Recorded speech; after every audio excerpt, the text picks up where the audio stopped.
মিরপুর ১০ নম্বর metro স্টেশনের ভেতরে বোমা সদৃশ্য বস্তু পাওয়া গেছে।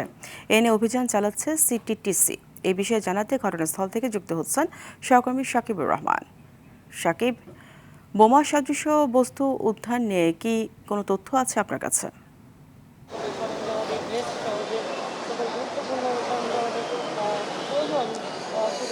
আসলে মিরপুর ১০ নম্বর স্টেশনে বোমা সাদৃশ্য কিছু পাওয়া গেছে এমন একটি তথ্যের ভিত্তিতে বোম ডিসপোজাল ইউনিট তারা এসেছিল এবং তারা এখানে কাজ করেছে। কিছুক্ষণ আগে তাদের ইউনিট যে প্রধান তিনি চলে গিয়েছেন এবং আমাদেরকে জানিয়েছেন যে ক্ষতিকারক তেমন কিছু এখানে পাওয়া যায় না, অর্থাৎ বোমা যে বিষয়টি ছিল বা মানুষের মধ্যে যে আতঙ্ক ছিল তেমন কিছু আসলে এখানে পাওয়া যায় না। তারা কাজ শেষ করেছেন, চলে যাচ্ছেন এবং আইন শৃঙ্খলা বাহিনীর পক্ষ থেকে হয়তোবা পুলিশ কিছুক্ষণ পর কথা বলতে পারেন, সেখানে আরও বিস্তারিত আসলে জানা যাবে ভিতরে কি ছিল, কেন তারা এখানে এসেছিলেন, কি কি পেলেন সেই বিষয়গুলো। তবে আমরা একটি সাউন্ড শুনেছি এখানে, সেই বিষয়ে আমরা জিজ্ঞাসা করেছিলাম আসলে বোম ডিসপোজাল ইউনিট সেই বিষয়গুলো নিয়ে আসলে তেমন কিছুই আমাদেরকে জানাননি যে কিসের সাউন্ড ছিল, শুধু এটুকুই বলেছেন ক্ষতিকারক তেমন কিছু তারা সেখানে পাননি। আরেকটি বিষয়, মিরপুর ১০ নম্বর স্টেশনের পাশাপাশি কিন্তু ফার্মগেট যে মেট্রো স্টেশন রয়েছে সেখানেও বোম সাদৃশ্য একটি বস্তু রয়েছে এমন একটি ধারণা ছিল। সেখানেও বোম ডিসপোজাল ইউনিট যায় কাজ করে এবং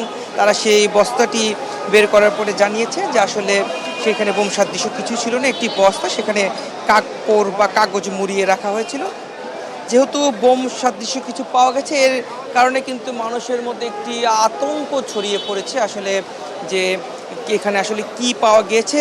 এবং যেহেতু বোম ডিসপোজাল ইউনিট কাজ করছিল, মিরপুর ১০ নম্বর স্টেশনটি কিন্তু একেবারে বন্ধ রাখা হয়েছে, কোনো যাত্রী আসলে স্টেশনে উঠতে পারছেন না এবং এই স্টেশনে ট্রেনও কিন্তু থামছে না, স্টেশন বাদ দিয়ে ট্রেন চলাচল করছে।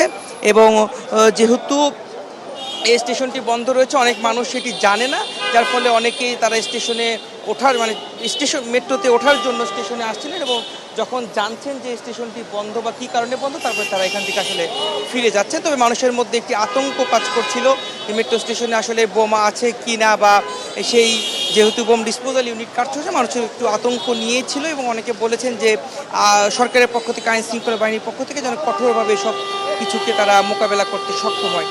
তো সব মিলিয়ে বলা চলে এই ছিল আমার কাছে মিরপুর ১০ মেট্রো স্টেশন থেকে সর্বশেষ। সাকিব, আপনাকে ধন্যবাদ।